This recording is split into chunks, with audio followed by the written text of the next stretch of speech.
ॐ भूर्भुवः स्वः तत्सवितुर्वरेण्यं भर्गो देवस्य धीमहि धियो यो नः प्रचोदयात्। ॐ शान्ति शान्ति शान्तिः. Namaste, my dear friends. I am going to give you a very wonderful video. In this video, Maharshi Ramana's disciple A. Devraj Mudaliar has collected various spiritual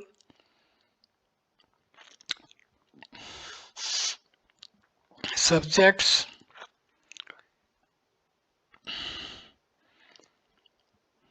of Maharshi Ramana. ॐ भूर्भुवः स्वः तत्सवितुर्वरेण्यं भर्गो देवस्य धीमहि धियो यो नः प्रचोदयात्. ॐ शान्ति शान्ति शान्तिः. Namaste, my dear friends. This is video number 2 on the gems from Sri Ramana Maharshi. This video starts with gem number 7, Grace and Guru. I have not said that a Guru is not necessary, but a Guru need not always be in human form. First, a person thinks that he is inferior and that there is a superior, all-knowing, all-powerful God who controls his own and the world's destiny and worships him or does bhakti. When he reaches a certain stage and becomes fit for enlightenment, the same God whom he was worshipping comes as a Guru and leads him onward. That Guru comes only to tell him that God is within yourself. Dive within and realize God, Guru, and the Self are the same. Realization is the result of the Master's Guru's grace. More than teachings, lectures, meditations, etc., they are only secondary aids, whereas the former is the primary and essential cause. Guru's grace is always there. You imagine it to be something somewhere high up in the sky, far away, and which has to descend. It is really inside you, in your heart, and the moment by any of the methods you effect subsidence or merger of the mind into its source, the grace rushes forth, spouting us from a spring from within you. Contact with Gyanis is good. They will work through silence. A Guru is not the physical form, hence his contact remains even after the physical form of the Guru vanishes. After your bhakti to God has matured you, God comes in the shape of a Guru and from outside pushes your mind inside. While being inside as self, he draws you there from within. Such a Guru is needed generally, though not for very rare and advanced souls. One can go to another guru after one's guru passes away. But after all, gurus are one, as none of them are the form. Mental contract is always the best. Satsang means association with Sat or reality. One who knows or has realized Sat is also regarded as Sat. Such association is absolutely necessary for all. Sankara has said in all the three worlds there is no boat like satsang to carry one safely across the ocean of births and deaths. Guru not being physical, his contact will continue after his form vanishes.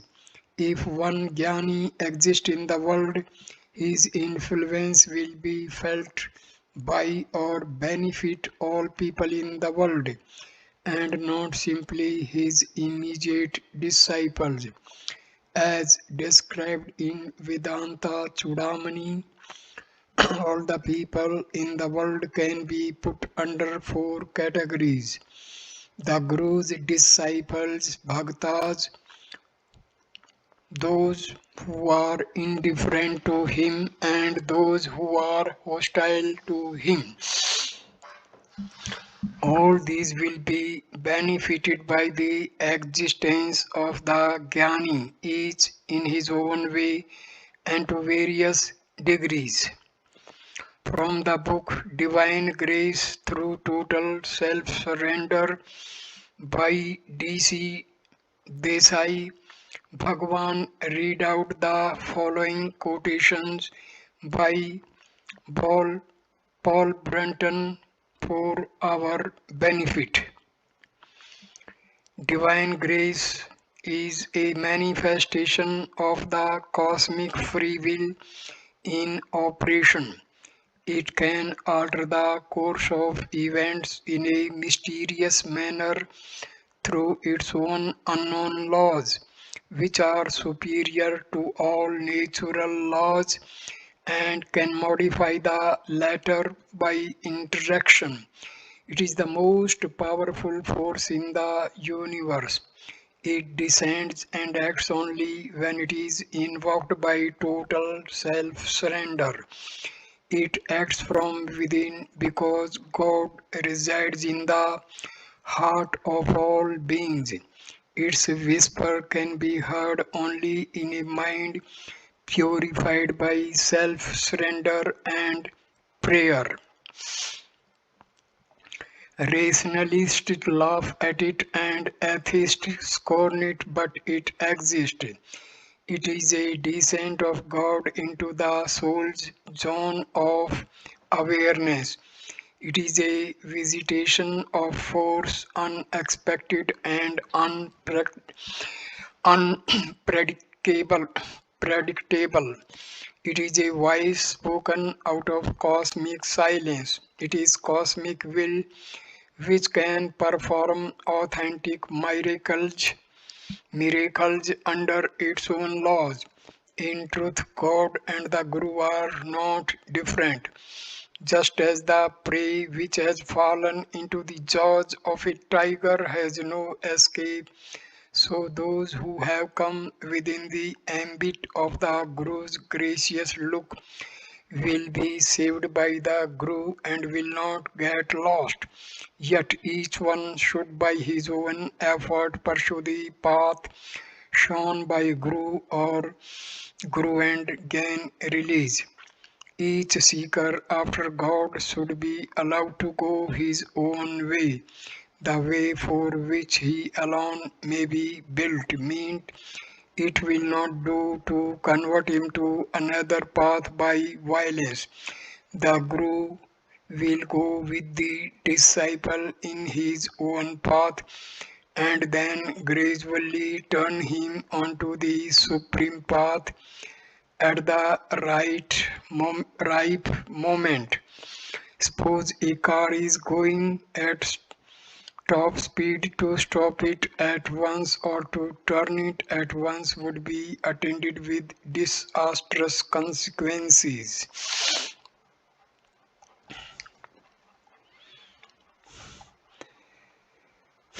Gem number 8, self realization.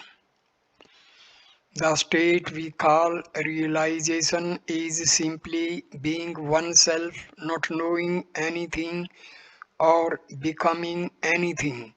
If one has realized he is that which alone is and which alone has always been, he cannot describe that state, he can only be that. Of course, we loosely talk of self realization for want of a better term. That which is peace. All that we need do is to keep quiet.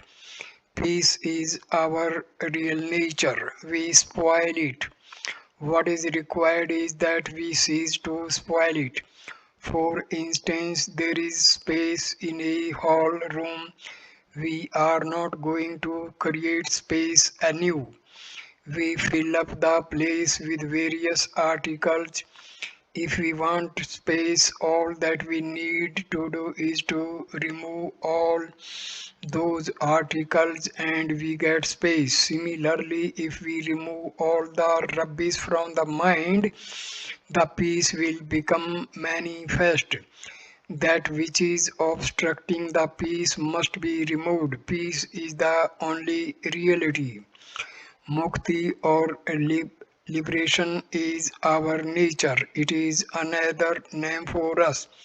Our wanting mukti is a very funny thing. It is like a man who is in the shade, voluntarily leaving the shade, going into the sun, feeling the severity of the heat, making great efforts to get back into the shade, and then rejoicing it. At last I have reached the shade. How sweet is the shade! We are doing exactly the same. We are not different from the reality. We imagine we are different.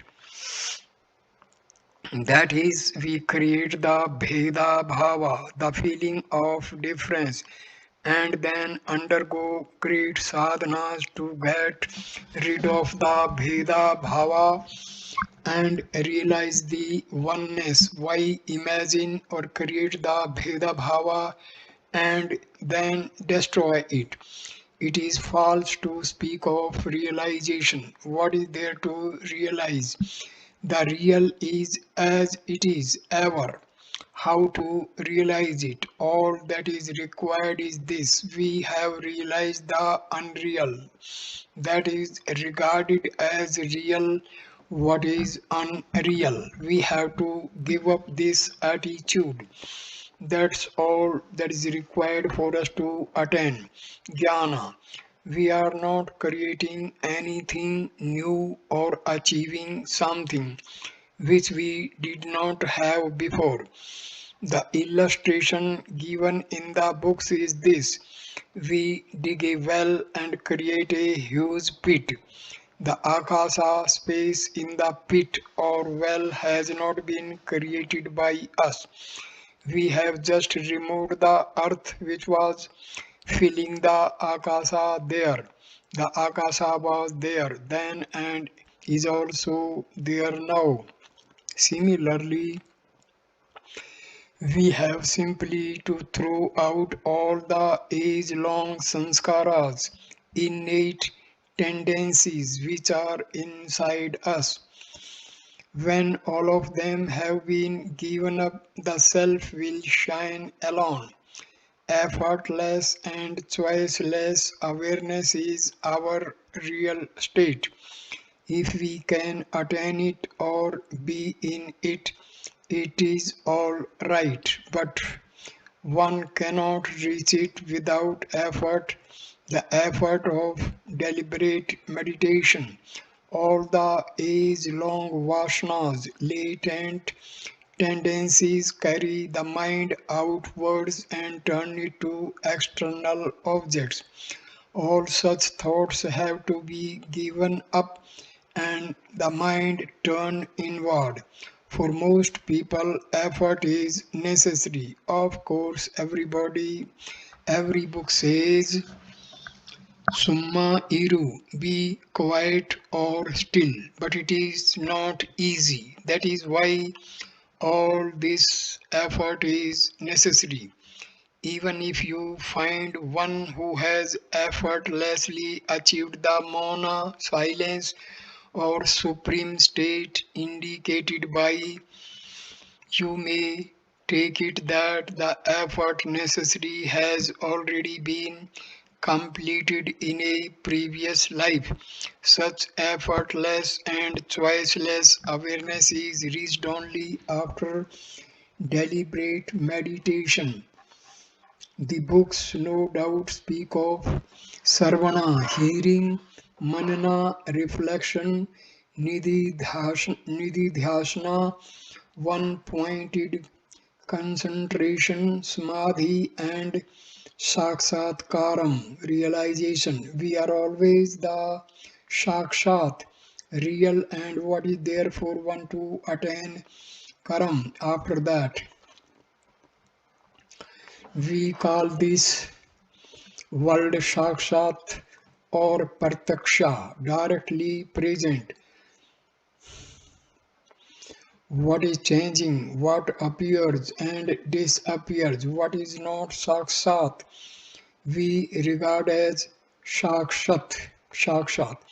We are always and nothing can be more directly present than we, and about that we say we have to attain saksatkaram. After all these sadhanas, nothing can be more strange than this. The self is not attained by doing anything other than remaining still and being as we are. We say that what we see with the eyes alone is pratyaksha. There must first be the seer before anything could be seen. You are yourself the eye that sees, andha milakan, the infinite eye referred to in the Ulladu Narpadu reality in 40 verses. People are afraid that when the ego or the mind is killed, the result may be a mere blank and not happiness. What really happens is that the thinker, the object of thought, and thinking all merges into the one source, which is consciousness and bliss itself, and thus that state is neither inert nor blank. I do not understand why people should be afraid of that state in which all thoughts cease to exist and the mind is killed. Every day they experience that state in sleep. There is no mind or thought in sleep. Yet when one rises from sleep, one says, I slept happily. Sleep is so dear to everyone that no one, prince or beggar, can do without it. When we have vikalpas, false concepts, and are trying to give them up, that is when we are still not perfected, but have to make conscious effort to keep the mind one pointed or free from thought. It is nirvikalpa samadhi. When through practice we are always in that state, not going into samadhi and coming out again, that is the sahaja natural state. In sahaja one always see oneself. He sees the Jagat world as Savrupa, reality or Brahmakara, form of Brahma. Eventually, what was once the means becomes itself the goal. Whatever method one follows, dhyana, meditation, jnana, bhakti, and samadhi, are all names for ourselves, for our real state. Knowing one's self is only being one's self, as there is no second existence. This is self realization. You may go on reading any number of books on Vedanta, they can only tell you realize the self. The self cannot be found in books. You have to find it from yourself in yourself. The Lord whose home is the interior of the heart lotus and who shines there as I is extolled as the Lord of the cave. If by force of practice the feeling I am He, I am the Lord of the cave, Guhesha becomes firmly established, as firmly as your present notion that you are the ego is established in the body, and thus you stand forth as the Lord of the cave. The illusion that you are the perishable body will vanish like darkness before the rising sun. The true karma, yoga, bhakti, or jnana consist in finding out who it is that does the karma or seeks reunion through yoga or feels separation from his Lord or is in ignorance. All these do not exist without the I. So to remain as the I is the truth. If we regard ourselves as the doers of the action, we shall also be the enjoyers of the fruits of such action. If by inquiring who does these actions one realizes one's self, the sense that one is the doer vanishes, and with it all the three kinds of karma, vij, sanchita, agamya, and prarabdha. This is the state of eternal mukti or liberation. Our real nature is mukti, but we imagine that we are bound and are making strenuous attempts to become free while we are all the time free. This will be understood only when we reach that state. We will be surprised that we were frantically trying to attain something which we have always been and are. An illustration will make this clear. A man goes to sleep in this hall. He dreams he has gone on a world tour, is roaming over hill and dale, forest and country, desert and sea, across various continents, and after many years of weary and strenuous travel, returns to this country, reaches Tiruvannamalai, enters the ashram, and walks into the hall. Just at that moment he wakes up and finds he has not moved an inch but was sleeping where he lay down. He has not returned to the hall after great efforts but is and always has been in the hall. It is exactly like that. If it is asked why being free we imagine we are bound, I answer why being in the hall did you imagine you were on a world adventure crossing hill and dale, desert and sea. It is all mind or maya.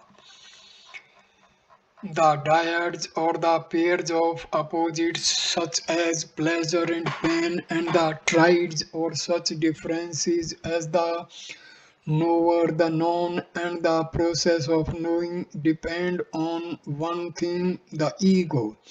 When one seeks for that thing in the heart and finds out its real nature, they will vanish. Those alone who have found out the real nature of the ego have seen the reality. They will have no more doubts or anxieties.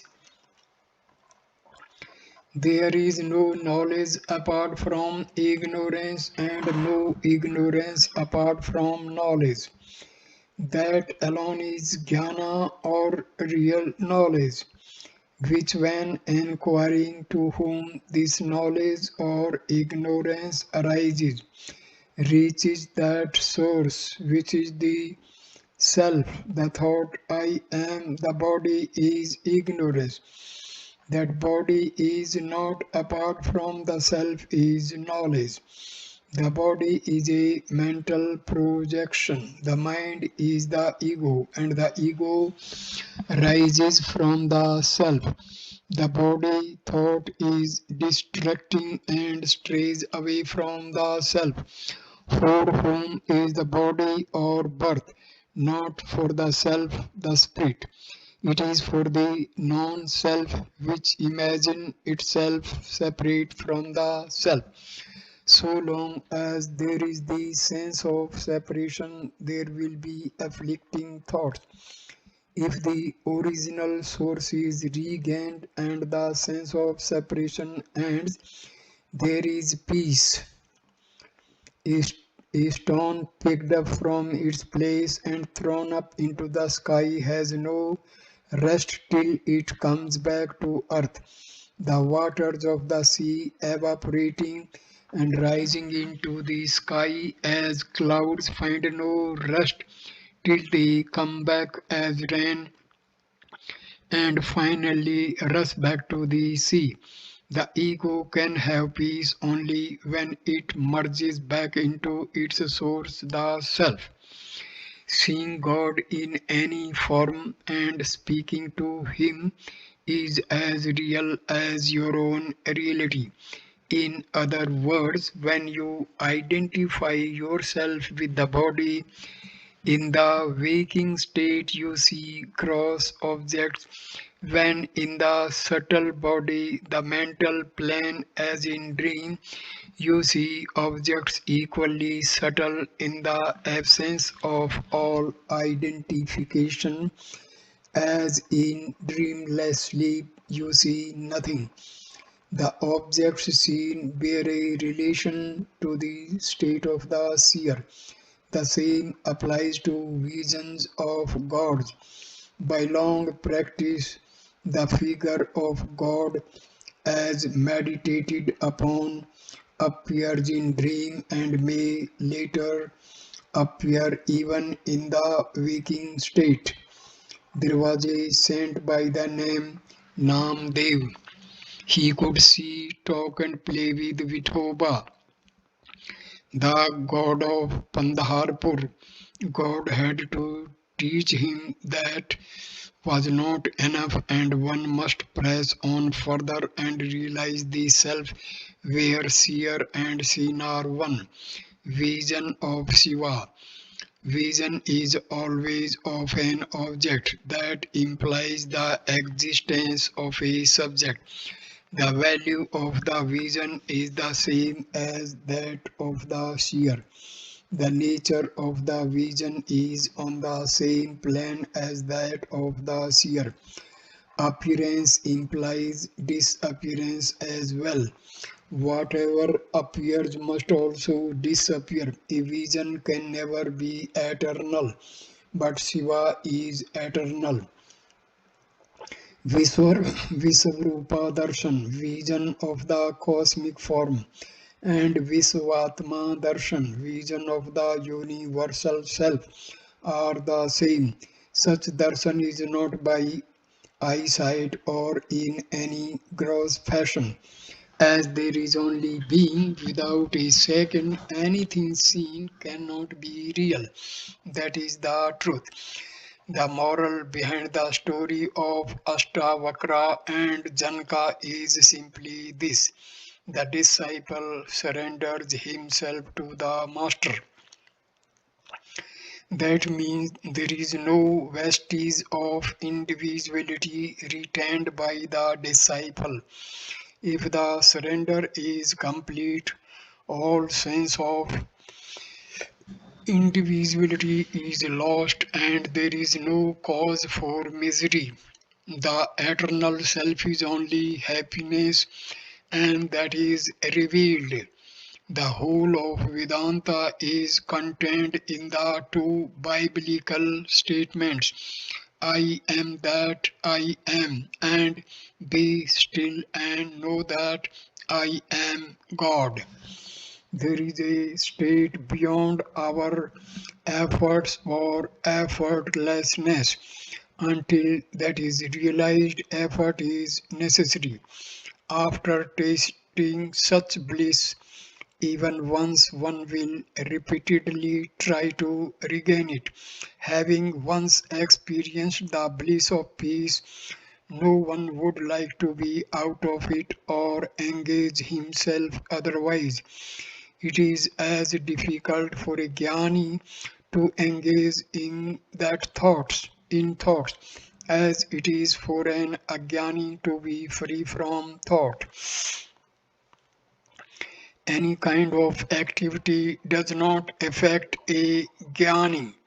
He remains ever in eternal peace.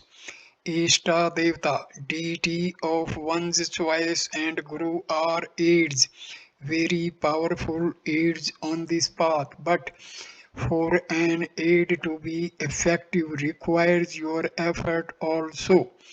Your effort is a sine qua non. It is you who should see the sun.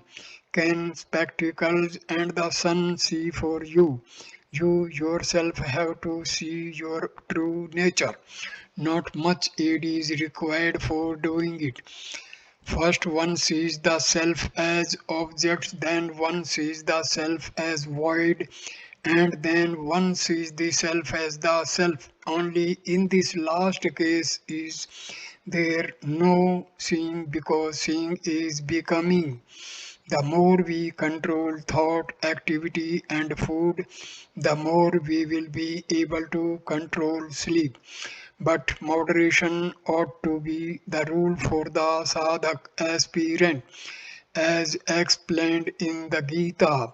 As explained in the Gita, sleep is the first obstacle for all sadhakas. The second obstacle is said to be vikshepa, or the sense objects of the world, which divert one's attention.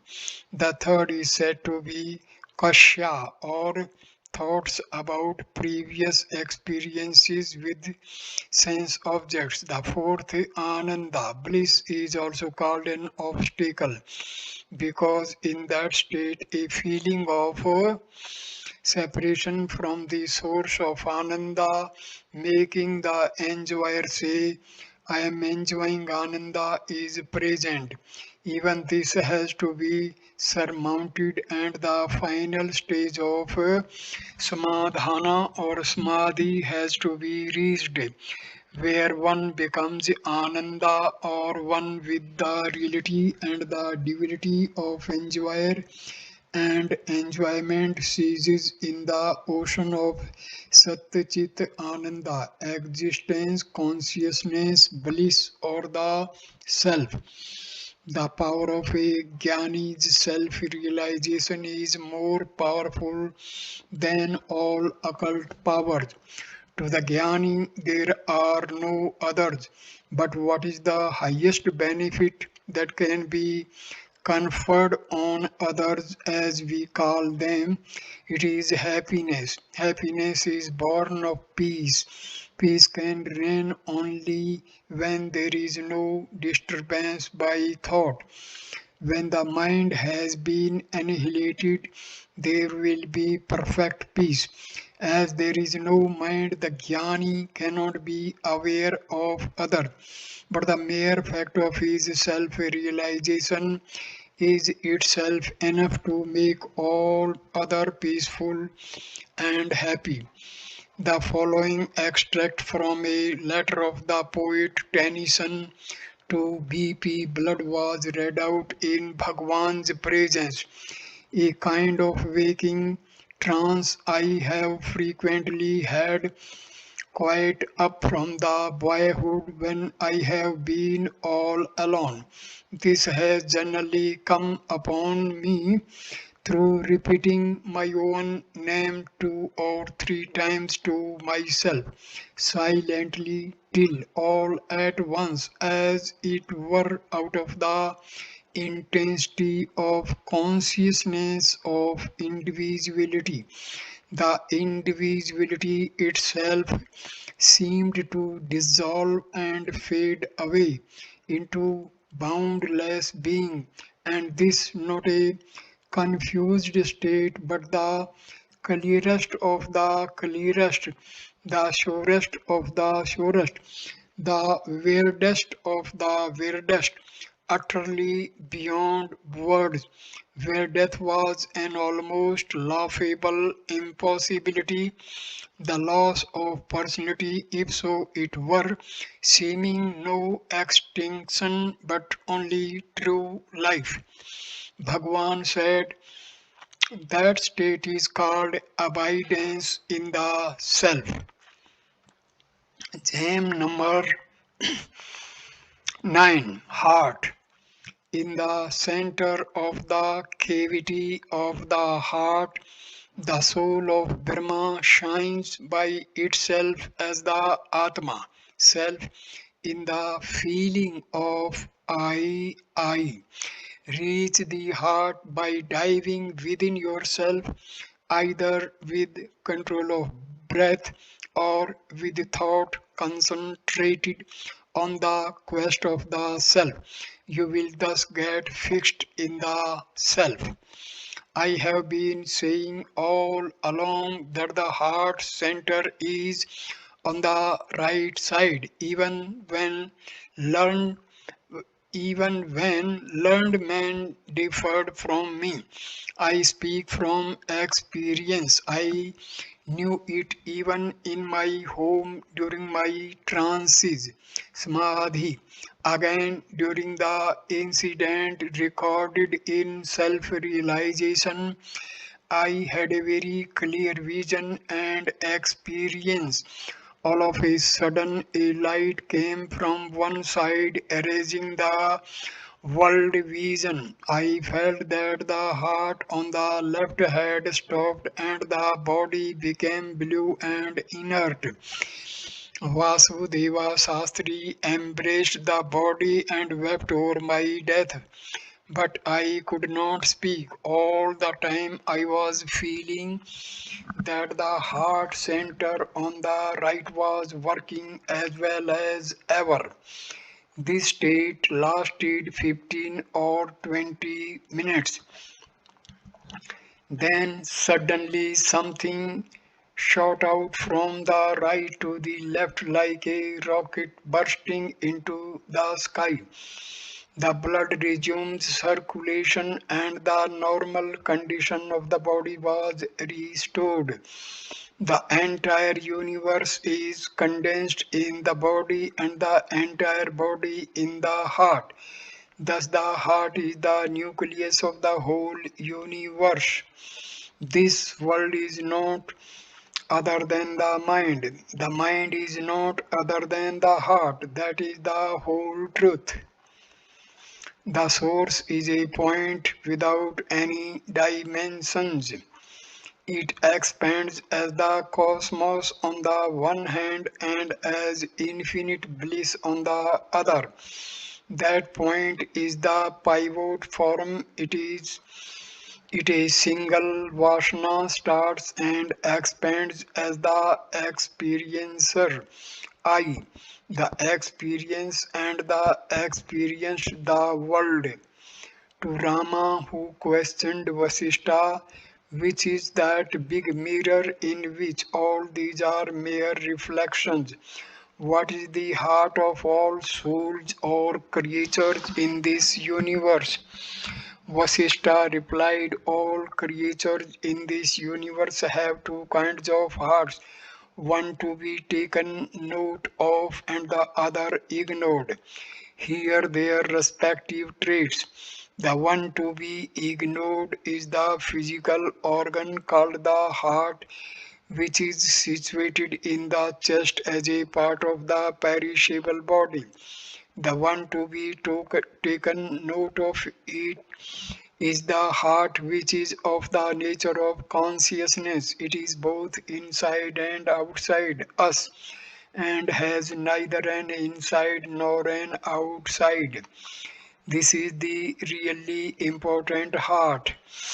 It is the mirror which holds all reflections. It is the basis and source of all objects and all kinds of wealth. Therefore, it is only that consciousness which is the heart of all, not that organ, a small part of the body which is insentient like a stone and perishable. So one can achieve the eradication of all desires and control of breath by the practice of merging the mind in the heart, which is pure consciousness. Concentrating one's thoughts solely on the self will lead to happiness or bliss. Drawing in the thoughts, restraining them, and preventing them from going out, what is called vairagya. Fixing them in the self is sadhana or abhyasa, practice. Concentrating on the heart is the same as concentrating on the self. The heart is another name for the self. The self is the heart. The heart is self luminous. Light arises from the heart and reaches the brain, which is the seat of the mind. The world is seen with the mind, that is by the reflected light of the self. It is perceived with the aid of the mind. When the mind is illumined, it is aware of the world. When it is when it is not itself so illumined, it is not aware of the world. If the mind is turned inward towards the source of light, objective knowledge ceases and the self alone shines forth as the heart. The moon shines by the reflected light of the sun. When the sun has set, the moon is useful for revealing objects. When the sun has risen, no one needs the moon, although the pale disk of the moon is still visible in the sky. So it is with the mind and the heart.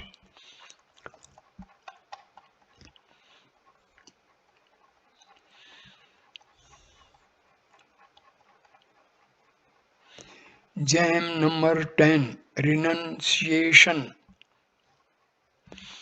When asked how does a grihastha householder fare in the scheme of moksha liberation, Bhagavan said, why do you think you are a grihastha? If you go out as a sannyasi ascetic, a similar thought that you are a sannyasi will haunt you. Whether you continue in the household or renounce it and go to the forest, your mind goes with you. The ego is the source of all thought. It creates the body and the world and makes you think you are a grihastha. If you renounce the world, it will only substitute the thought sannyasi for grihastha and the environments of the forest for those of the household. But the mental obstacles will still be there. They even increase in the new surroundings. There is no help in a change of environment. The obstacle is the mind. It must be got over whether at home or in the forest. If you can do it in the forest, why not at home? Therefore, why change your environment? Your efforts can be made even now. in whatever environment you are now. The environment will never change according to your desire. If objects have an independent existence, that is, if they exist anywhere apart from you, then it may be possible for you to go away from them, but they do not exist apart from you. They owe their existence to you, your thoughts. So, where can you go to escape them? Where can you go? Fleeing from the world or objects. They are like the shadow of man, which the man cannot flee from. There is a funny story of a man who wanted to bury his shadow. He dug a deep pit and seeing his shadow at the bottom was glad he could bury it so deep. He went on filling the pit, and when he had completely filled it up, he was surprised and disappointed to find the shadow on the top. Even so, the objects or thoughts of them will always with you until you realize the self. Why should your occupation or duties in life interfere with your spiritual effort? For instance, there is a difference between your activities at home and in the office. In your office activities, you are detached, and so long as you do your duty, you do not care what happens or whether it results in gain or loss to the employer. But your duties at home are performed with attachment, and you are all the time anxious as to whether they will bring advantage or disadvantage to you and your family. It is possible to perform all the activities of life with detachment and regard only the self as real. It is wrong to suppose that if one is fixed in the self, one's duties in life will not be performed properly. It is like an actor, he dresses, acts, and even feels the part he is playing, but he knows that he is really not that character but someone else in real life. In the same way, why should the body consciousness or the feeling I am the body disturb you once you know for certain that you are not the body but the self? Nothing that the body does should shake you from abidance in the self. Such abidance will never interfere with the proper and effective discharge of whatever duties the body has, any more than the actor's being aware of his real status in life interferes with his acting a part of the on the stage. Renunciation is always in the mind, not in going to the forest or solitary places or giving up one's duties. The main thing is to see that the mind does not turn outward but inward. It does not really rest with a man whether he goes to this place or that, or whether he gives up his duties or not. All that happens according to destiny. All the activities that the body is to go through are determined when it first comes into existence. It does not rest with you to accept or reject them. The only freedom you have is to turn your mind inward and renounce activities there. Nobody can say why that freedom alone and no other freedom is left to man. That is the divine scheme. Giving up activities means giving up attachment to activities or the fruits thereof. Giving up the notion I am the doer. The activities which this body is destined to perform will have to be gone through. There is no question of giving up such activities, whether one likes it or not. If one remains fixed in the self, the activities will still go on and their success will not be affected. One should not have the idea that one is the doer. The activities will still go on. That force, by whatever name you call it, which brought the body into existence, will see to it that the activities which this body is meant to go through are brought about. If the passions are something external to us, we can take arms and ammunition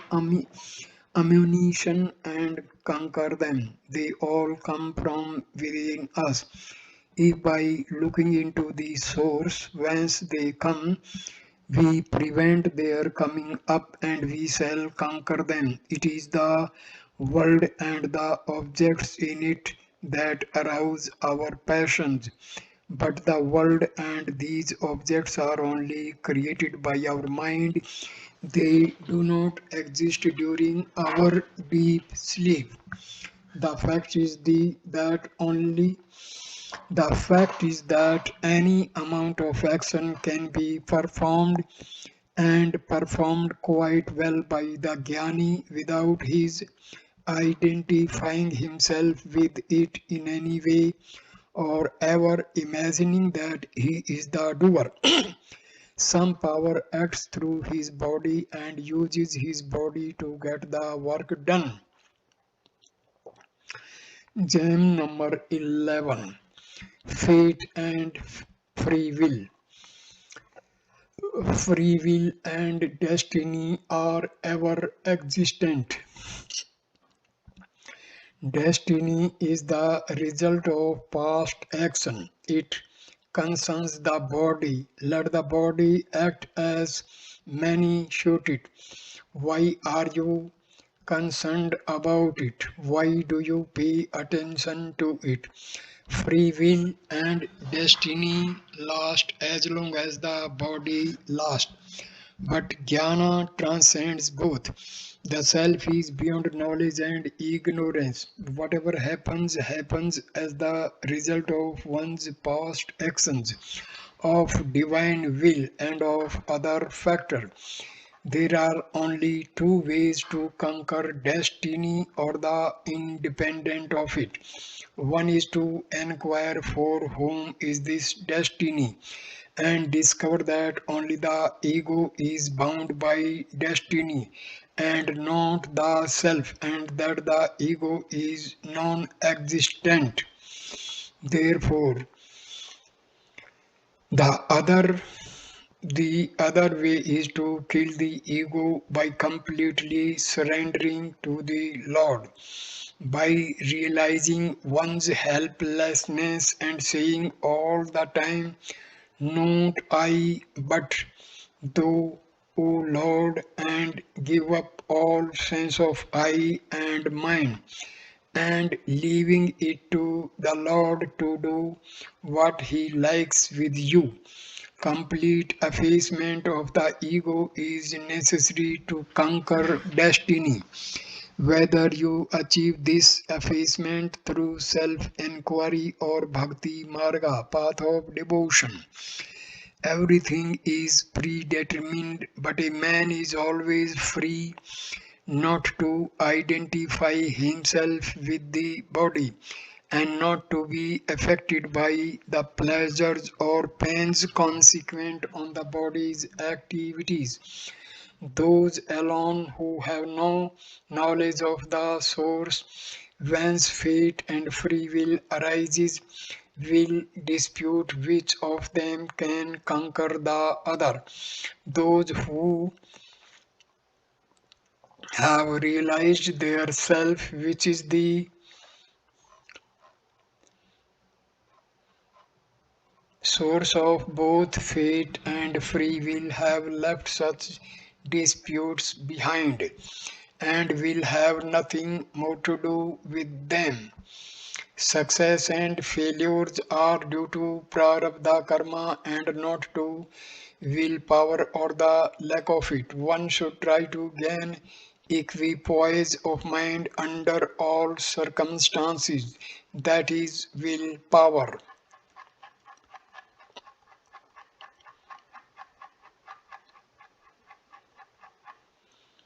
Gem number 12. Jnani. A Jnani has attained liberation even while alive here and now. It is immaterial to him as to how, where, and when he leaves the body. Some jnanis may appear to suffer, others may be in samadhi, still others may disappear from sight before death. But that makes no difference to their jnana. Such suffering is only apparent, seeming real to the onlooker, but not felt by the jnani, for he has already transcended the mistaken identity of the self with the body. The jnani does not think he is the body. He does not even see the body.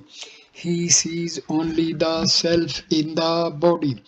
If the body is not there but only the self, the question of its disappearing in any form does not arise.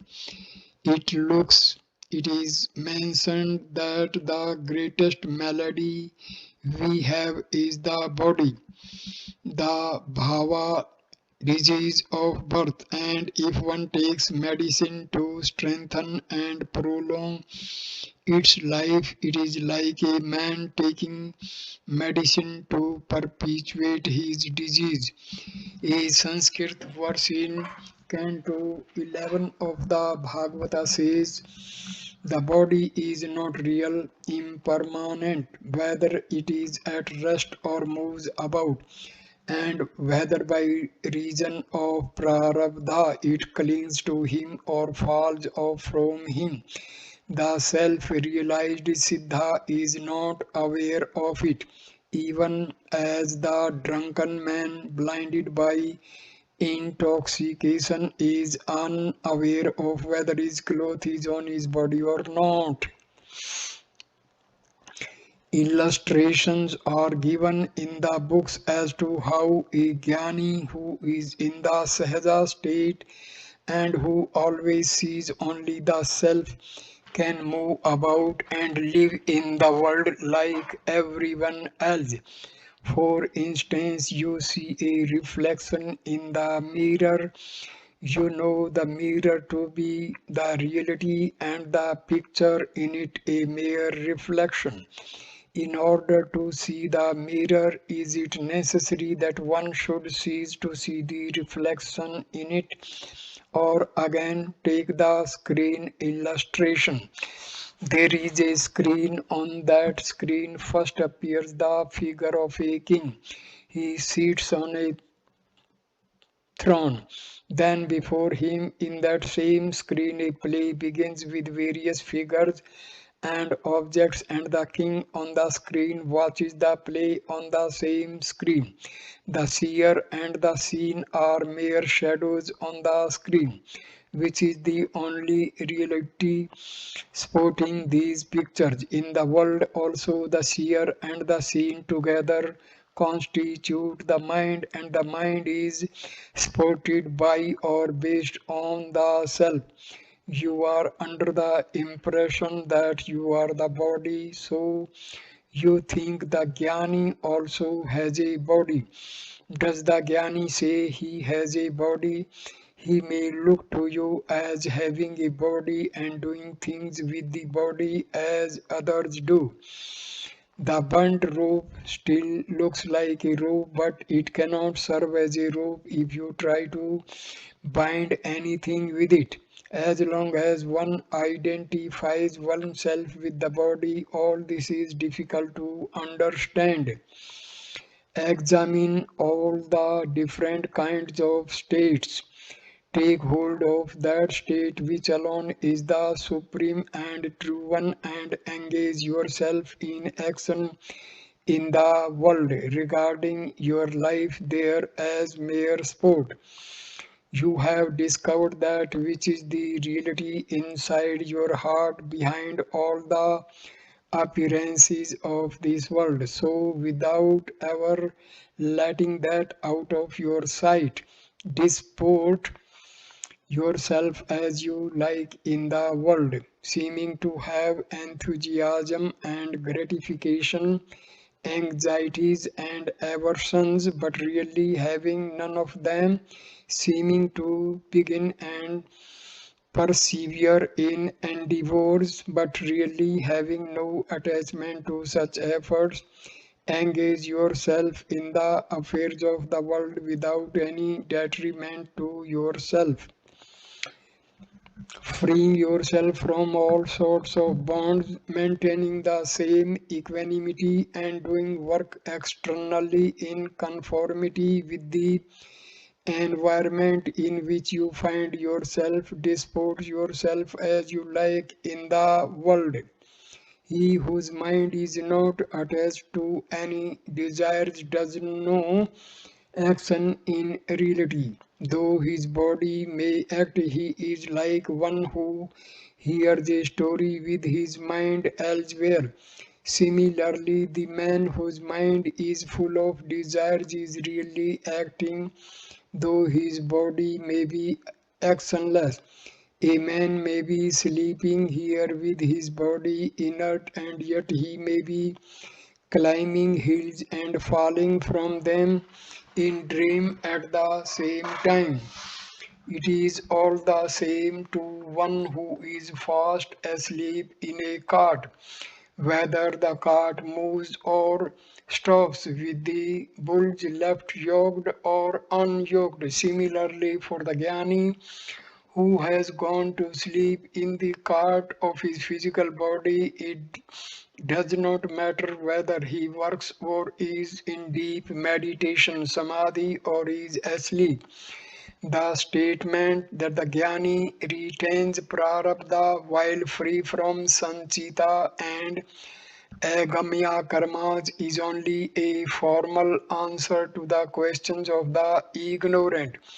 Of several wives, none escapes widowhood when the husband dies. Even so, when the doer goes, all three karmas vanish.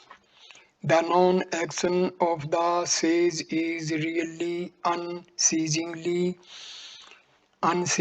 activity. His characteristic is eternal and intense activity.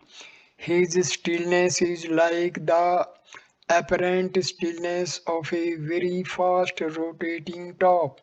Its extreme speed cannot be followed by the eye, and so it appears to be still. This must be explained as people generally mistake the stillness of the stage for alertness.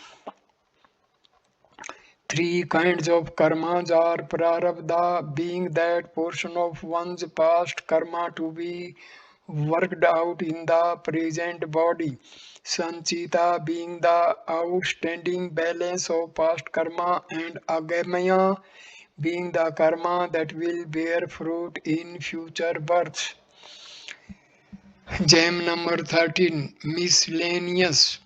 No one can be out of sight of the Supreme Presence, since you identify one body with Bhagwan and another body with yourself. You find two separate entities and speak of going away from here. Wherever you may be, you cannot leave me. Sri Ramakrishna is said to have seen life in the image of Kali that he worshipped. That life was perceived by him, not by all. The vital force was due to himself. It was his own vital force which manifested as if it were outside and drew him in.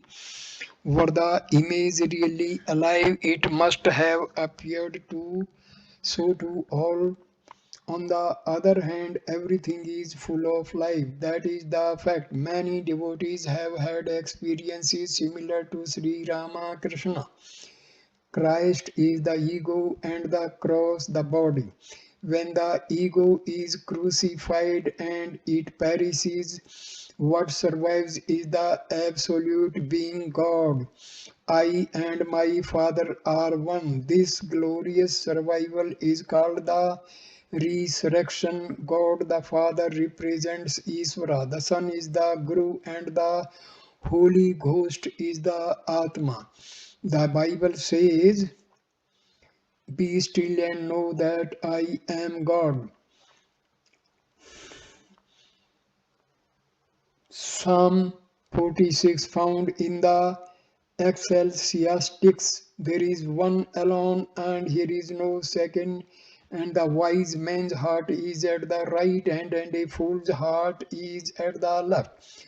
No thought will go in vain. Every thought will produce its effect sometimes or other. Thought force will never go in vain. Some have maintained that the body can be made immortal, and they give receipts, medical or other, for perfecting this body and making it defy death. The Siddha school, as it is known in the south, has believed in such a doctrine. Venktasamy Rao in Kumbakonam started a school which believed the same. There is a society in Pondicherry too. There is also the school which believes in transforming man into Superman by descent of divine power. But all the people, after writing long treatises on the indestructibility of their bodies, after giving medical and yogic recipes to perfect the body and keep it alive forever, pass away one day. Name of God and God are not different. The Bible also has it. In the beginning was the world, and the word was with God, and the word was God. In the beginning was the word, and the word was with God, and the word was God. In the name Rama, Ra stands for the self and Ma for the ego. As one goes on repeating Rama, Rama, the Ma disappears, getting merged in the Ra, and then Ra alone remains. In that state, there is no conscious effort at dhyana, but dhyana is always there, for dhyana is our real nature. The yogi may be definitely aiming at rousing the kundalini, the serpent power, and sending it up the susumana yogic nerve. The jnani may not have this as his object, but both achieve the same result, that of sending the life force up the susumana and severing the chit jada granthi, the knot binding the sentient and the inert. Kundalini is another name for Atma or Self or Shakti. We talk of it as being inside the body because we conceive ourselves as limited to the body. But it is in reality both inside and outside, being no other than the Self or Shakti.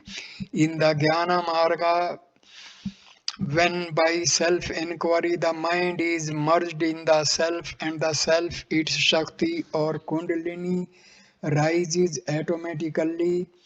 If peace of mind is true mukti or liberation, how can those whose minds are set on siddhis, miraculous powers, which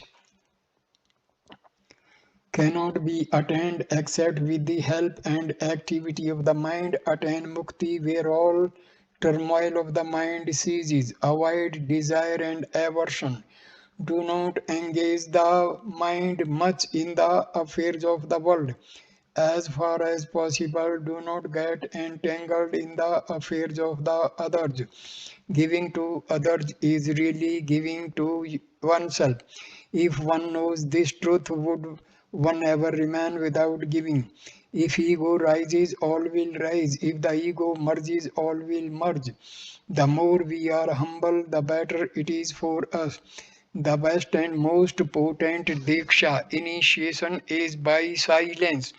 which was practiced by Lord Dakshinamurti. Those by touch, look, etc. are of a lower order. Mona can change all hearts. Bhagwan, when asked by a devotee whether he should continue taking the name of God as advised by his late Guru or change over to Vichara inquiry, referred the devotee to an article in Vision of September 1937 on the philosophy of the divine name according to Saint Namdev, in which it is explained that God and God's name are all the same. The sun illumines the universe, whereas the sun of Arunachala is so dazzling that in it the universe is not seen, there remains only an unbroken brilliance. It is not true that birth as a man is necessarily the highest, that one must attain self realization while only being a man. Even an animal can attain self realization. There is no need there is no need for anyone to start reforming the country or the nation before reforming himself. Each man's first duty is to realize his true nature. If after doing this he feels like reforming the country or nation, by all means let him take up such reform. Swami Ram Tirtha advertised wanted reformers, but reformers who will reform themselves first. No two persons in the world can be alike or can act alike. External differences are bound to persist, however hard we may try to eliminate them. The only solution is for each man to realize his true nature. The Brihadaranyaka Upanishad says Aham is the first name of God. The first letter in Sanskrit is A and the last letter Ha, and Aha thus includes everything from the beginning to the end. The word I am means that which exists self-shining and self-evident. I am Atma, Aham all refer to the same thing. In the Bible also I am is given as the first name of God. If we concentrate on any thought and go to sleep in that state, immediately on waking up the same thought will continue in our mind. People who are given chloroform are asked to count one, two, etc. A man who goes under after saying six, for instance, will, when he comes round, again start saying seven, eight, etc. When I lay down with limbs outstretched and mentally enacted the death scene and realized that the body would be taken and cremated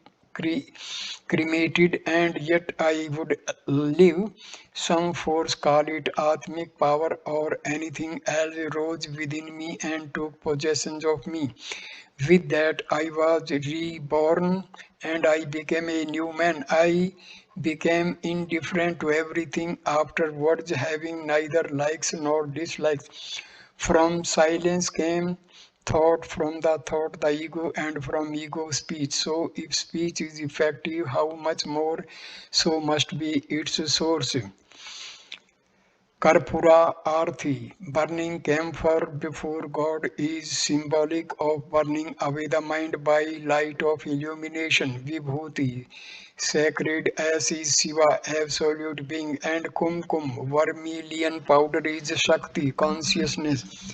The Puranas speak of this hill, Arunachala, as being hollow with cities and streets inside it. I have also seen such things in visions. The books speak of the heart as a cavity, but penetration into it proves it to be an expanse of light. Similarly, the hill is one of light. The caves, etc., are covered up with that light. The means prescribed for securing the spiritual end, such as charity, penance, sacrifice, Dharma, virtuous conduct, yoga, bhakti, devotion, and itself described variously as heaven, the supreme object, peace, truth, grace, the quiescent state, deathless death, true knowledge, renunciation, moksha, liberation, and bliss are all nothing but being free from obsession that the body is self. Give up regarding yourself as this despicable body and realize your real nature, which is one of eternal bliss. Seeking to know thyself while still anxious about the welfare of the body is like attempting to cross a stream with the aid of a crocodile for a raft. Not desiring the non-self is dispassion, vairagya. Inhering in the self is jnana. Both are the same.